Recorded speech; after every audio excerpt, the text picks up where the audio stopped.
Halo, selamat siang pemirsa. Apa kabar Anda? Kabar Pemilu kembali hadir menemani Anda selama 1 jam ke depan. Tentunya dengan kabar seputar Pemilu 2024 bersama saya, Sira Safira. Inilah kabar Pemilu selengkapnya untuk Anda.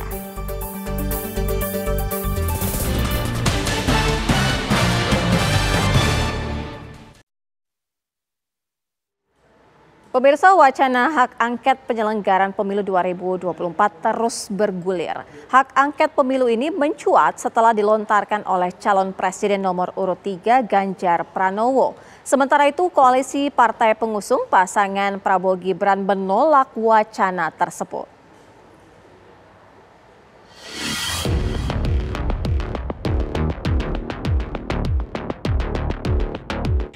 Isu hak angket penyelenggaraan pemilu 2024 mencuat setelah dilontarkan oleh Capres nomor urut 3 Ganjar Pranowo. Wacana tersebut direspon Presiden Joko Widodo. Menurut Jokowi, hak angket sebagai hak demokrasi. Masalah hak angket, Pak Ganjar, Pak, pemilu ke DPR gimana respon Pak Presiden? Ya itu hak demokrasi, nggak apa-apa kan. Apa ya hak angket?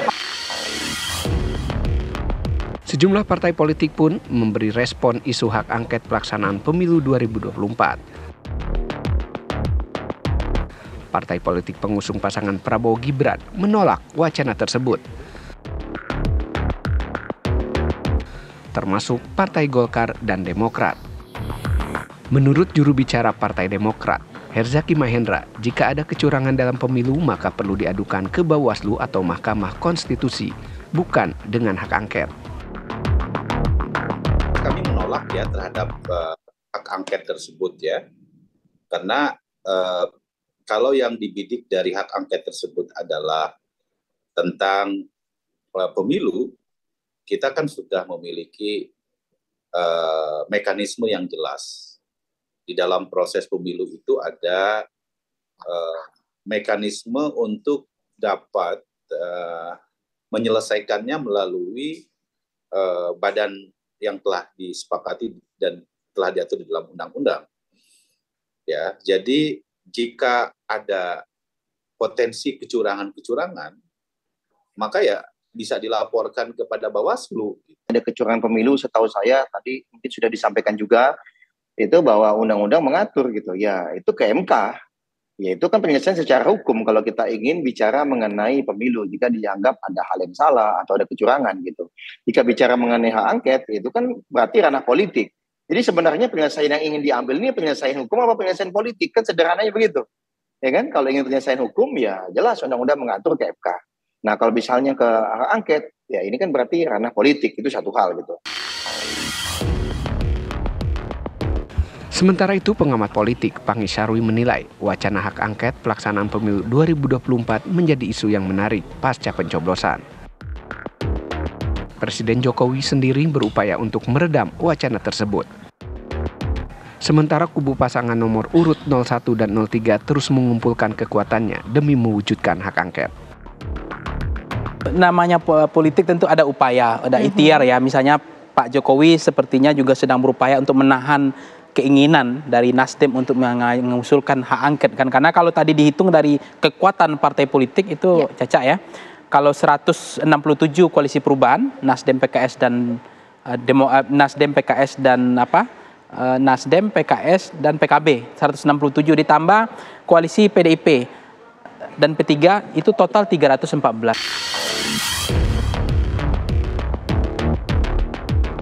Lantas, benarkah bergulirnya wacana hak angket hanya gertakan politik? Apakah wacana hak angket bakal bergulir di Senayan? Dari Jakarta, tim TV One mengabarkan.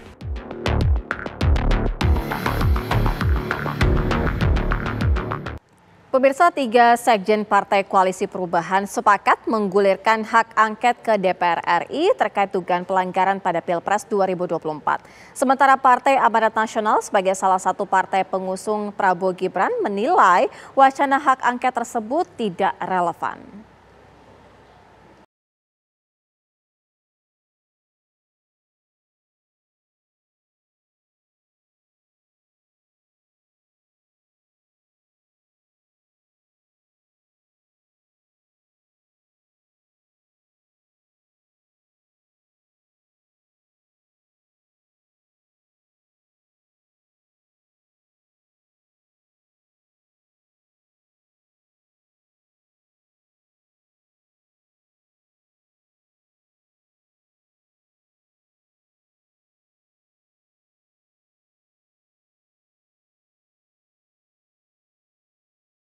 Oleh karena itu kita tunggu langkah selanjutnya dari PDIP seperti apa, karena kita belum melihat ada ajuan itu di DPR dan sebagainya. Tapi intinya demi pemilu yang jujur, adil, berkualitas, dan menghormati serta menegakkan kebenaran dan kedaulatan rakyat, PKB pasti akan bersama mereka yang menjaga dan mengawal kedaulatan rakyat.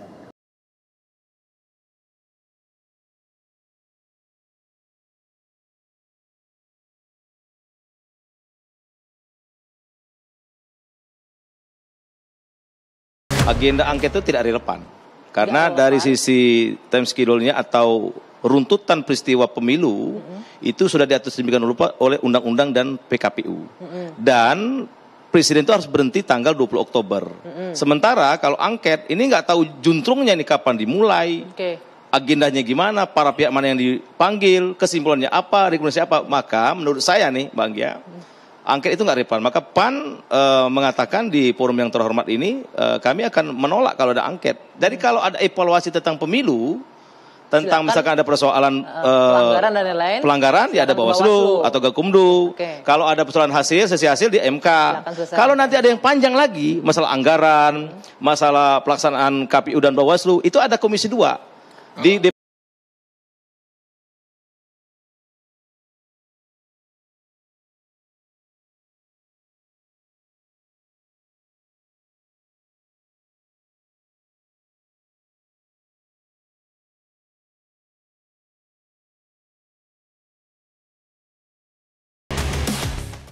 Berikut kami hadirkan informasi mengenai komposisi kekuatan kursi di DPR RI di 3 koalisi Capres-Cawapres.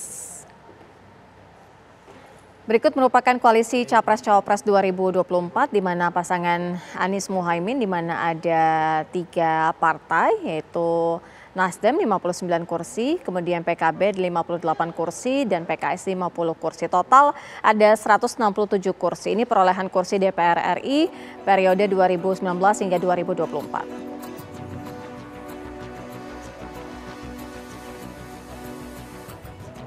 Kemudian selanjutnya untuk koalisi dari nomor urut 2 Prabowo Subianto dan Gibran Raka Buming Raka total 261 kursi dengan keterangan ini memperolehan kursi DPR RI untuk periode yang sama 2019 hingga 2024.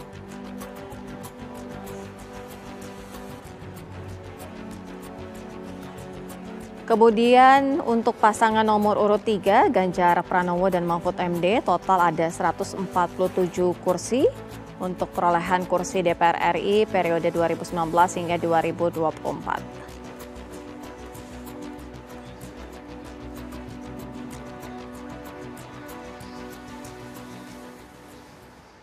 Pemirsa, kabar pemilu segera kembali dengan sejumlah informasi penting lainnya untuk Anda.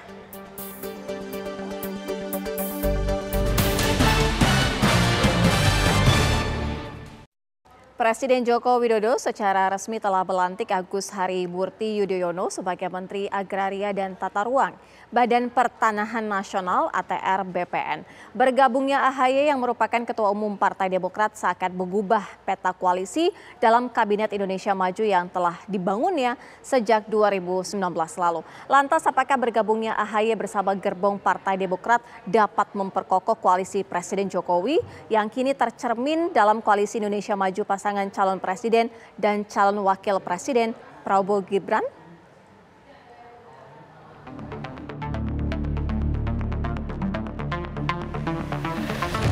Demokrat kini menjadi bagian dari pemerintahan Presiden Jokowi yang hanya tinggal menghitung bulan saja. Sejumlah kalangan menilai penunjukan putra Presiden ke-6 RI Susilo Bambang Yudhoyono sebagai Menteri ATR tersebut bersifat politis.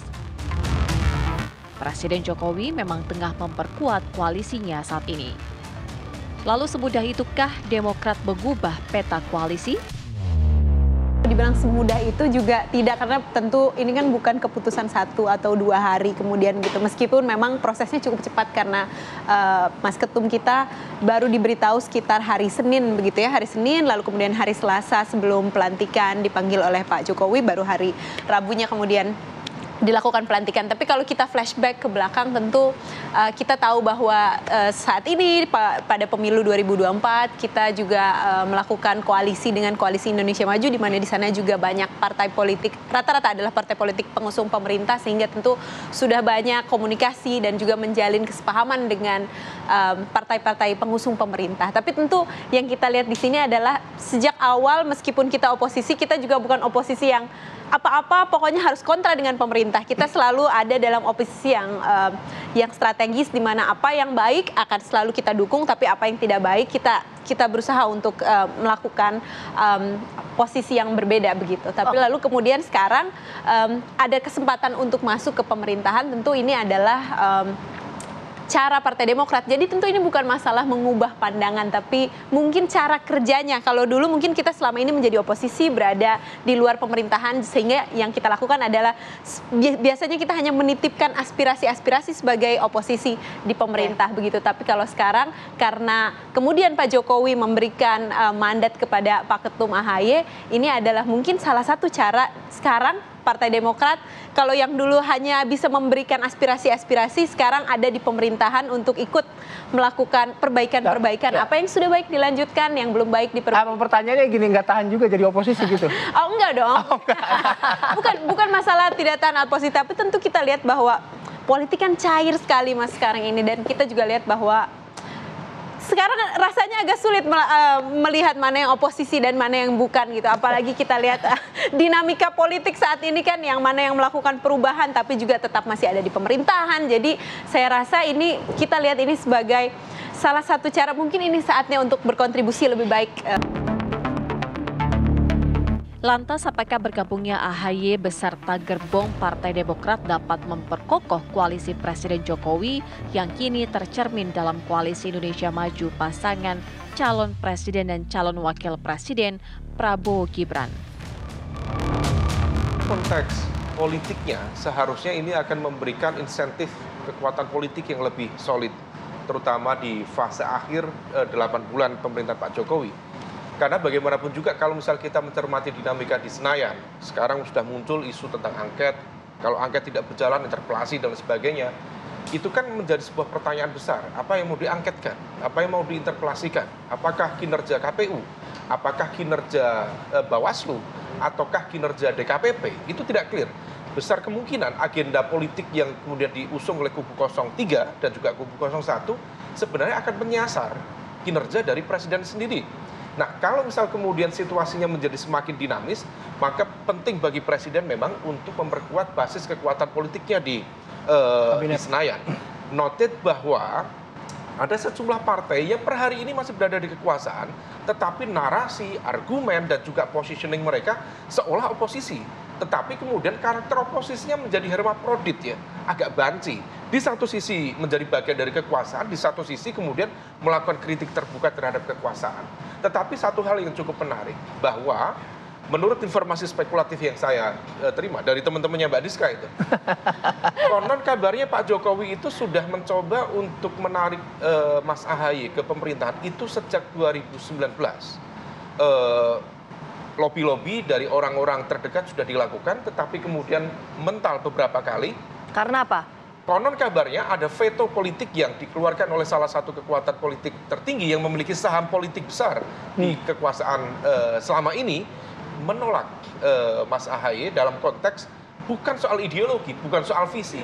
Hanya barangkali semata-mata Mas AHY adalah anak dari Pak SBY. Sesederhana itu. Artinya bahwa ada memang satu situasi yang kemudian barangkali kalau misal kemudian sekarang Pak Jokowi memberikan ruang pada Mas AHY, sebenarnya ini adalah sebuah penegasan bahwa Pak Jokowi mencoba untuk berdiri secara independen, tidak lagi berada dalam bayang-bayang let's say Ketua Umum PDIP Bu Megawati Soekarno Putri, dan independensi itu kemudian meletakkan beliau sebagai presiden yang bukan dalam konteks petugas partai yang sudah diklaim selama ini.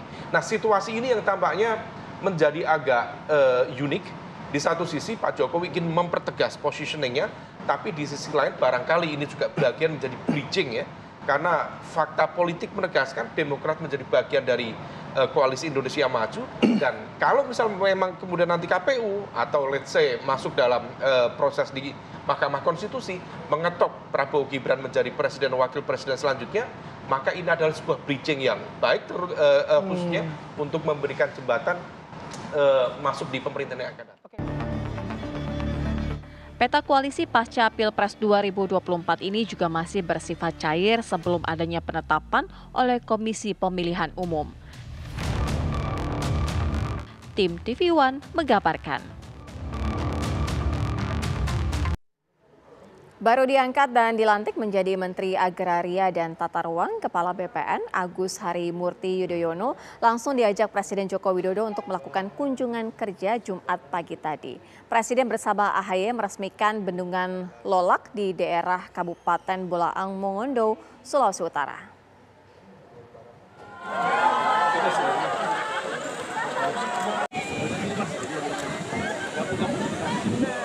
Pasca dilantik menjadi Menteri Agraria dan Tata Ruang, Kepala BPN Agus Harimurti Yudhoyono langsung mendapat tugas untuk mendampingi Presiden Joko Widodo melakukan kunjungan kerja. Pada Jumat pagi, AHY bersama beberapa menteri mendampingi Presiden Joko Widodo berkunjung ke Kabupaten Bolaang Mongondo, Sulawesi Utara. Dalam kunjungan kerja tersebut, Presiden Joko Widodo yang tiba di lokasi Bendungan Lolak langsung disambut warga dan kemudian dilanjutkan dengan peresmian Bendungan Lolak. Ya, kita harapkan produktivitas padi di Bolaang Mongondo menjadi meningkat, menjadi naik, sehingga jangan hanya berpikir untuk Sulawesi Utara. Di sini mungkin sudah surplus, tetapi bisa dibawa ke provinsi yang lain yang masih defisit produksi beras, saya kira. Selain mendampingi Presiden, sebelumnya AHY mengaku akan mengunjungi para pejabat BPN di daerah Sulawesi Utara. Dapatkan undangan untuk menghadiri peresmian Bendungan Lolak itu di Kabupaten Bolaang Mongondo, Sulawesi Utara. Jadi pagi ternyata pesawat yang tersedia hanya satu, yaitu pukul 10.40. Jadi tadi saya segera persiapan packing, kemudian mampir sebentar. Selain meresmikan bendungan, Presiden juga melakukan tabur benih ikan yang berada di lokasi Bendungan Lolak dan kemudian dilanjutkan peresmian Jalan Impres yang berada di Desa Pindol, Kecamatan Lolak. Dari Bolaang Mongondo, Sulawesi Utara, Rifandi Kamaru, TV One mengabarkan. Pemirsa, Presiden Joko Widodo bersama Menteri Agraria dan Tata Ruang, Kepala BPN Agus Harimurti Yudhoyono melakukan kunjungan kerja ke Kabupaten Bolaang Mongondo, Sulawesi Utara. Ini merupakan kunjungan dinas pertama AHY sebagai Menteri ATR. Untuk mengetahui lebih lengkap lagi agenda kunjungan tersebut, kita bergabung bersama reporter kami, Rifandi Kamaru. Rifandi, bagaimana dengan informasi terbaru mengenai agenda yang dilakukan AHY bersama dengan Presiden Joko Widodo?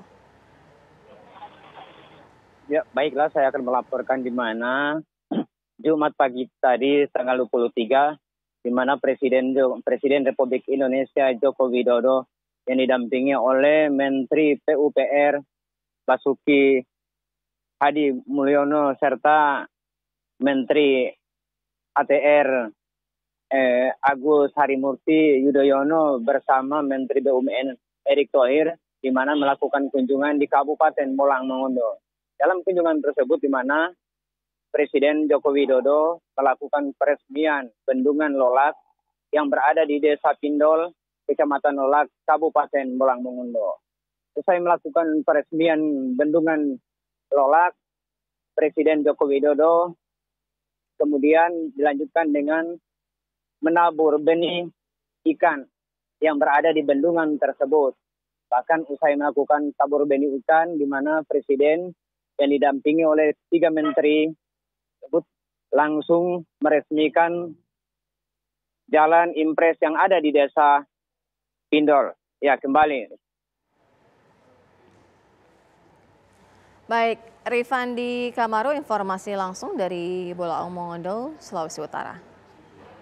Pemirsa, kabar pemilu masih akan kembali dengan sejumlah informasi penting lainnya usai jeda untuk Anda.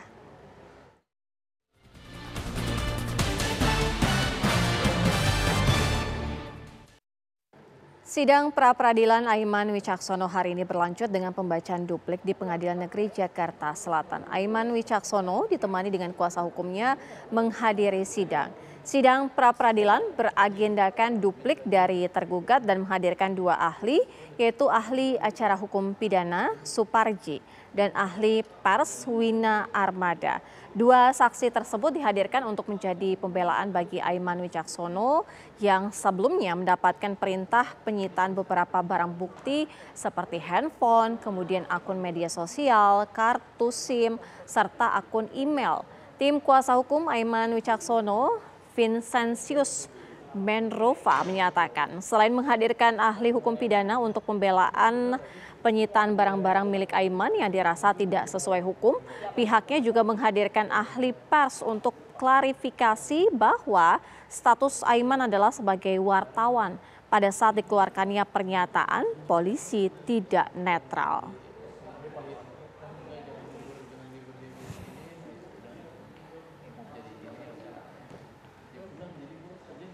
Pemirsa, proses rekapitulasi suara masih terus dilakukan oleh Komisi Pemilihan Umum atau KPU.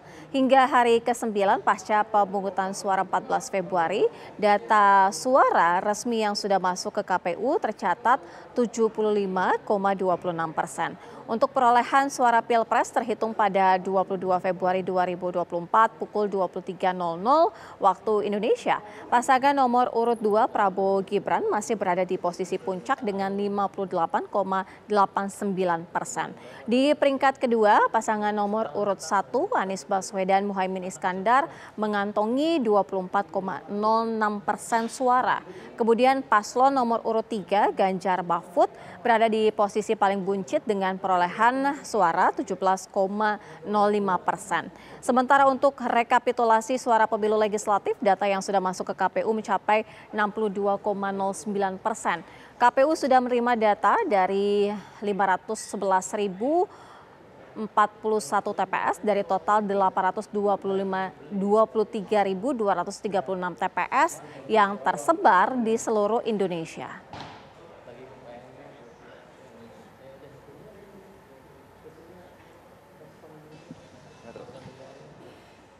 Lalu bagaimanakah perkembangan proses rekapitulasi suara pemilu di KPU hingga Jumat sore ini?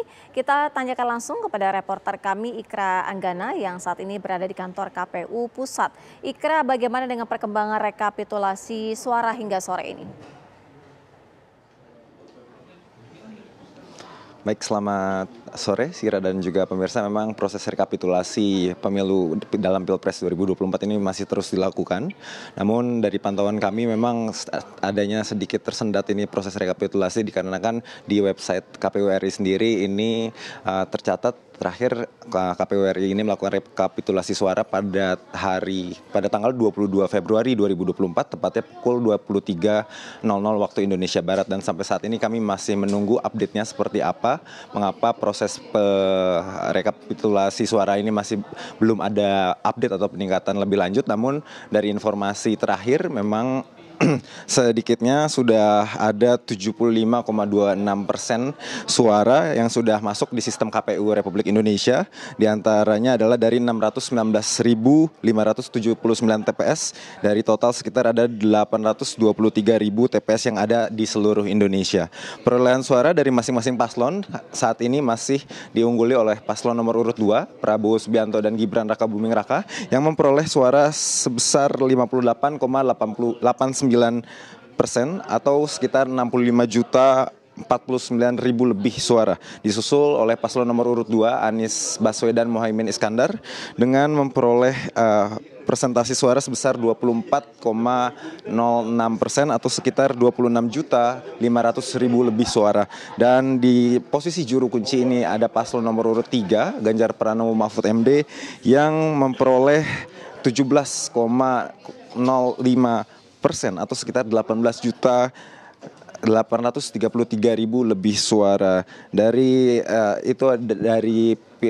rekapitulasi terakhir dari Pilpres 2024, dan untuk rekapitulasi pemilihan legislatif ini saat ini sudah tercatat 62,09%, di mana 511.141 TPS dari total 823.236 TPS yang ada di seluruh Indonesia. Di mana untuk pemilu legislatif ini sendiri saat ini masih diungguli oleh Partai Demokrasi Indonesia Perjuangan dengan memperoleh suara sebesar 16,78% atau sekitar 11.837.000 lebih suara, disusul oleh Partai Golkar mendapatkan 15,13%, sekitar 10.672.000 lebih suara, dan di posisi ketiga ada Partai Gerindra yang memperoleh 13,42% atau sekitar 9.467.000 lebih suara.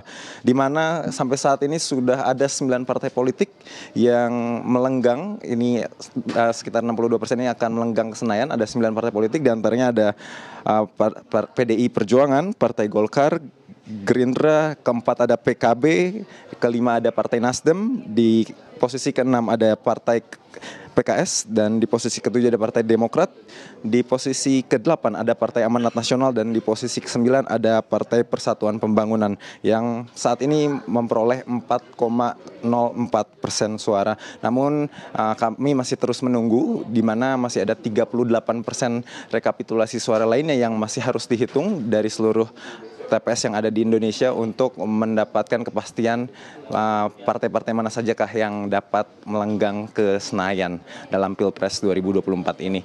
Memang saat ini kami sedang menunggu, tepatnya kami sedang berada di Media Center KPU RI untuk menunggu konferensi pers yang akan diselenggarakan oleh KPU RI. Memang di belakang saya ini sudah ada nama-nama seperti Ketua KPU RI Hasyim Asyari dan beberapa anggota komisioner yang bakal hadir dalam konferensi pers hari ini, dan nanti informasinya akan kami update kepada Anda dan pemirsa yang ada di rumah. Untuk sementara saya kembalikan Sira kepada Anda di studio. Ikra Anggana, informasi langsung dari gedung KPU RI. Kita sama-sama tunggu ya nanti konferensi pers yang akan digelar oleh KPU. Pemirsa, kami akan menghadirkan informasi pemungutan suara ulang yang dilakukan di sejumlah daerah. Usai jeda, tetaplah di Kabar Pemilu.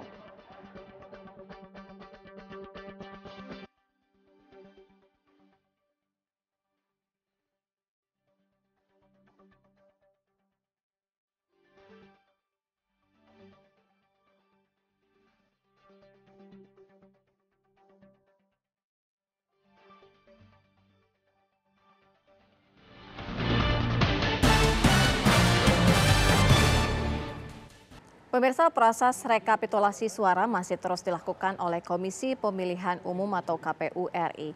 Hingga hari ke-9 pasca pemungutan suara 14 Februari, data suara resmi yang sudah masuk ke KPU tercatat 75,26%. Penghitungan hasil pencoblosan suara calon wakil rakyat hanya tinggal beberapa persen lagi. Sejumlah calon wakil rakyat ada yang pesta pora karena lolos dalam berkontestasi. Namun, ada juga yang kecewa karena gagal dalam pemilu kemarin. Perolehan suaranya tidak memenuhi kuota calon legislatif. Parahnya, kekecewaan sampai pada gangguan kejiwaan seperti yang dialami oleh seorang bapak paruh baya di Cirebon, Jawa Barat. Ia harus menjalani terapi kejiwaan di Padepokan Al-Bustomi, Kabupaten Cirebon, Jawa Barat. Pria parubaya itu terus meracau agar caleg yang diusungnya segera dilantik. Tidak hanya itu, untuk memenangkan jagonya, ia tak segan-segan memberikan bantuan materi. Kekecewaan, marah tim sukses para calon legislatif pun terjadi di Banyuwangi, Jawa Timur. Beredar di dunia maya video di mana sejumlah orang mengangkut kembali bantuan paving block di beberapa titik di Jalan Dusun Panjen, Desa Jambewangi, Kecamatan Sempu, Kabupaten Banyuwangi, Jawa Timur. Orang-orang tersebut disinyalir sebagai tim sukses caleg yang kecewa jagonya kalah. Kejadian inilah yang tidak harus terjadi pada kontestasi pemilu di tanah air. Terbukti, atas keberhasilan komedian Alfiansa Bustomi alias Komeng. Suara yang diperoleh Komeng tembus hingga 1,5 juta lebih. Komeng mengaku tidak pernah melakukan kampanye dalam bentuk apapun. Mungkin orang menilainya sosialisasi kali ya. Saya kan hampir off air tuh, ya off air aja dibanyakin, kan keliling juga tuh. Keliling. Ya cuman asal ngeliat aja si Komeng masih ada nih, Gitu aja sih saya menilainya gitu. Jadi nanti saya mencalonkan, hampir nggak pernah sih. Cuman dibanyakin off air aja waktu itu. Jadi kampanye malah dibayar gitu. Dengan suara terbesar di daerah pemilihan Jawa Barat, komedian yang dekat dengan Adul dan Daus Mini ini pun dipastikan lolos sebagai senator.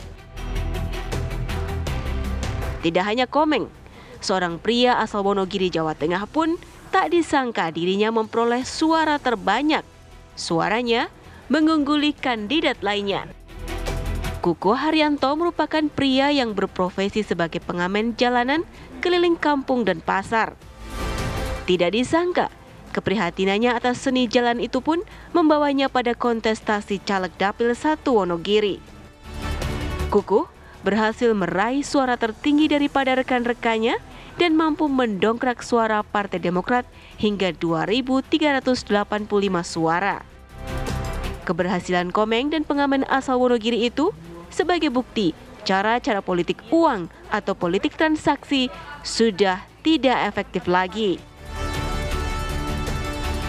Pemilu legislatif pada dasarnya tidak perlu menggunakan atau mengedepankan politik uang atau politik transaksional ataupun yang namanya beli suara seperti itu. Partisipasi semu melalui vote buying itu sangat tidak mendidik dan ternyata merugikan kita semua. Buktinya kelimpahan suara yang juga bisa didapatkan melalui cara-cara yang unik, cara-cara yang nyeleneh, cara-cara yang lucu, sehingga bisa menggoda pemilih untuk memenangkan calon. Nah, ini yang seharusnya dikedepankan. Maka calon-calon itu harusnya menampilkan apa adanya, menampilkan gitu ya, tidak hanya popularitasnya tapi juga kesungguhannya, kejati diriannya, itu yang penting. Siti Zuhro menambahkan, pemilu yang akan datang harus mampu memutus vote buying masyarakat tidak lagi menjadi objek dari caleg-caleg yang hanya mengedepankan uang semata. Tim TV One mengabarkan. Pasca pelaksanaan pemilu 2024, Badan Pengawas Pemilu atau Bawaslu RI mengeluarkan rekomendasi bagi 1.496 TPS untuk menggelar pemungutan dan penghitungan suara ulang, lanjutan, serta susulan. 1.496 TPS itu terdiri dari 780 TPS yang harus melaksanakan pemungutan suara ulang, kemudian 132 TPS pemungutan suara lanjutan, serta 584 TPS pemungutan suara susulan. Rekomendasi Bawaslu RI itu harus dilaksanakan paling lambat 10 hari setelah hari pemungutan suara pada 14 Februari 2024. Menurut anggota Bawaslu RI, Loli Suhenti, rekomendasi itu dikeluarkan berdasarkan hasil penelitian dan pemeriksaan pengawas pemilu sesuai peraturan Komisi Pemilihan Umum atau PKPU.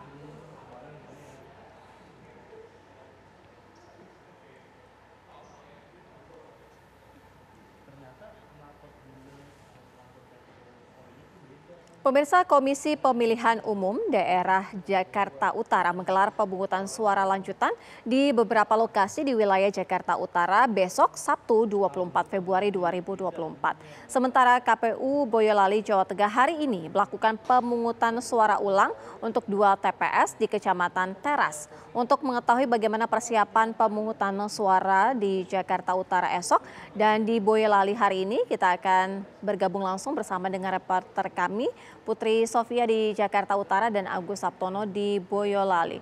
Terlebih dahulu kita akan menyapa rekan kami Putri Sofia yang akan mengabarkan bagaimana persiapan pemungutan suara ulang di Jakarta Utara esok. Putri. Ya, Sira dan juga pemirsa, benar esok hari nanti akan dilangsungkan pemungutan suara lanjutan di beberapa TPS di wilayah Jakarta Utara dan salah satunya di tempat saya melaporkan saat ini di TPS 143 Kelurahan Sunterjaya, Jakarta Utara. Tadi pagi dengan hingga siang hari ini beberapa persiapan juga telah dilakukan, salah satunya dengan bagaimana nantinya KPPS akan mempersiapkan ruang penyimpanan untuk logistik dari KPU dan juga pada siang hari tadi juga telah ditinjau secara langsung oleh Kapolres Jakarta Utara, yakni Kombes Pol Gideon Aris Setiawan beserta jajarannya. Dan tadi Kombes Pol Gideon Aris Setiawan juga menyampaikan bahwa untuk persiapan besok nantinya akan dilakukan antisipasi agar tidak terjadi hal yang sama pada 14 Februari lalu, yakni seperti banjir yang merusak surat suara dan juga kurangnya surat suara yang terjadi pada 14 Februari lalu di beberapa TPS di Jakarta Utara. Dan untuk persiapan sendiri memang hingga hari ini pihak dari KPPS dari Jakarta Utara akan menunggu kiriman logistik yang akan dikirimkan oleh KPUD Jakarta Utara sekitar pada malam hari ini sebelum nantinya akan digunakan pada pagi hari esok. Dan memang diketahui ada 19 TPS yang akan melangsungkan pemungutan suara lanjutan di Jakarta Utara, yakni 12 diantaranya ada di Kelurahan Sunterjaya, 5 diantaranya ada di Pegangsaan 2, dan masing-masing satu TPS di Kalibaru dan juga di Pademangan Barat. Dapat diketahui memang dan juga pemirsa akan ada sekitar lebih dari 4.600 daftar pemilih tetap yang nantinya akan melangsungkan pemungutan suara lanjutan yang ada di wilayah Jakarta Utara. Sementara demikian, Sira, kembali ke Anda di studio. Baik, Putri Sofia mengabarkan bagaimana persiapan yang dilakukan untuk pemungutan suara ulang yang akan dilakukan esok di Jakarta Utara. Lalu bagaimana dengan jalannya pemungutan suara ulang di 2 TPS di Kecamatan Teras di Boyolali saat ini? Pada hari ini sudah dilakukan. Ada rekan kami Agus Saptono. Agus, bagaimana dengan pemungutan suara ulang di 2 TPS di Boyolali hari ini? Ya, Sira dan juga pemirsa, benar sekali bahwa hari ini KPU Boyolali mengadakan pemungutan suara ulang atau PSU, yaitu dilakukan di 2 TPS di Desa Kadirso, Kecamatan Teras, Kabupaten Boyolali, di mana pemungutan suara sudah ditutup jam 13 tadi, dan saat ini sudah mulai proses penghitungan suara. Dan di TPS itu tempat saya melaporkan ini penghitungan suara telah selesai 2 kotak dan tinggal 1 kotak untuk DPR RI.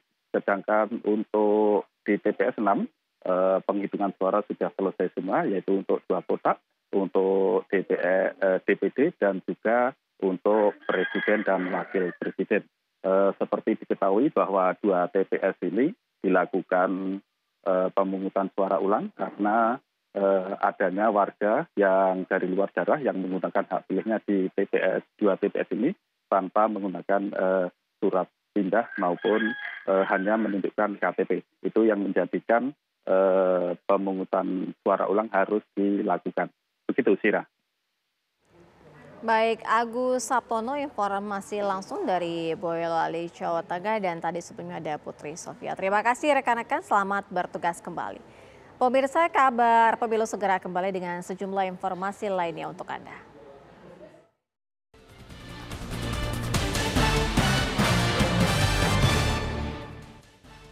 Pemirsa, ribuan warga antusias menyaksikan proses penghitungan suara hasil pemungutan suara ulang yang digelar di TPS 03 Kelurahan Tarafu, Kota Bau-Bau, Sulawesi Tenggara. Penyelenggaraan PSU ini berlangsung selama 24 jam dan dijaga ketat puluhan aparat keamanan.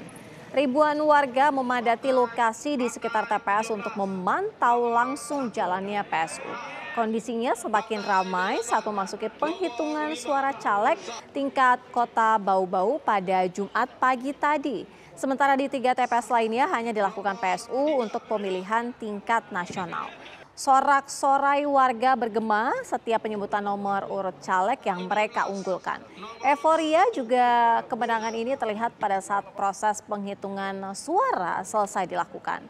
KPU Bau-Bau menggelar PSU di 4 TPS atas rekomendasi Bawaslu yang menemukan sejumlah pelanggaran.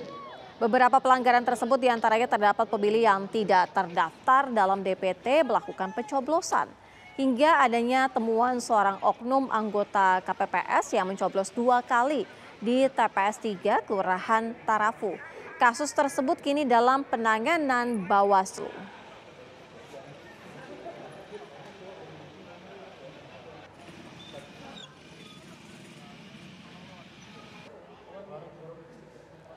Komisi Pemilihan Umum Kabupaten Malang menggelar pemungutan suara ulang di sejumlah daerah. Pelaksanaan pemungutan suara ulang ini dilakukan 5 TPS yang terdapat di 3 kecamatan. 5 TPS tersebut, 3 berada di Desa Sengreng, Kecamatan Sumber Pucung, 1 TPS di Desa Bendusari, Pujon, serta 1 lagi berada di Desa Sekarpuro, Kecamatan Pakis. Di TPS 4 Kecamatan Pakis, Kabupaten Malang, terlihat antusiasme warga untuk menyalurkan hak pilihnya meski bukan hari libur ya.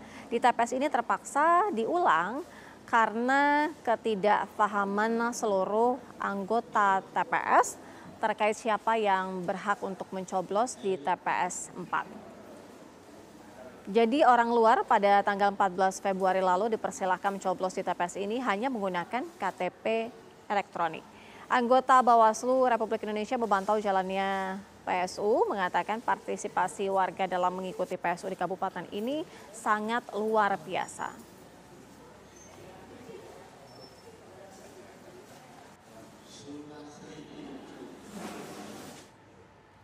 Pemirsa, seorang oknum sekretaris kepala desa di Brebes, Jawa Tengah harus mendekam di penjara setelah diketahui melakukan pelecehan seksual terhadap seorang mahasiswi.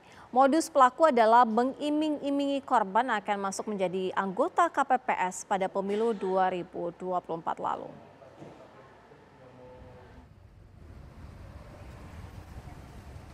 Seorang oknum sekretaris kepala desa di Brebes, Jawa Tengah, Suriman 48 tahun, harus mendekam di penjara setelah 2 kali melakukan aksi pelecehan seksual terhadap korbannya, LD, berusia 22 tahun, seorang mahasiswi Universitas Swasta di Bumi Ayu, Brebes. Perbuatan tersangka dilakukan 2 kali, yakni pertama di rumah tersangka dan kedua dilakukan di rumah korbannya pada bulan Desember tahun lalu saat korban menanyakan persyaratan menjadi anggota KPPS di pemilu 2024 lalu. Dengan iming-iming bisa memasukkan menjadi anggota KPPS, tersangka lalu mencabuli korbannya. Korban yang tidak terima akhirnya melaporkan kasusnya ke polisi. Jadi tersangka ini mengiming-imingi korban untuk meloloskan menjadi salah satu petugas KPPS dengan cara melakukan perbuatan cabul, dan korban ini tidak terima kemudian melakukan pelaporan terhadap Polres Brebes. Informasinya dilakukan 2 kali, Pak ya? Informasinya betul dilakukan 2 kali. Kasus pelecehan seksual yang menjerat tersangka kini memasuki tahap 2 di Kejaksaan. Akibat perbuatannya, tersangka terancam kurungan hingga 12 tahun penjara. Dari Brebes, Jawa Tengah, Tri Handoko, TV One mengabarkan. Sudah 1 jam kabar pemilu menemani Anda, mewakili kru yang bertugas. Saya Sira Safira pamit undur diri. Sesaat lagi Maria Segaf akan hadir menemani Anda dalam program Ragam Perkara. Terima kasih, sampai jumpa.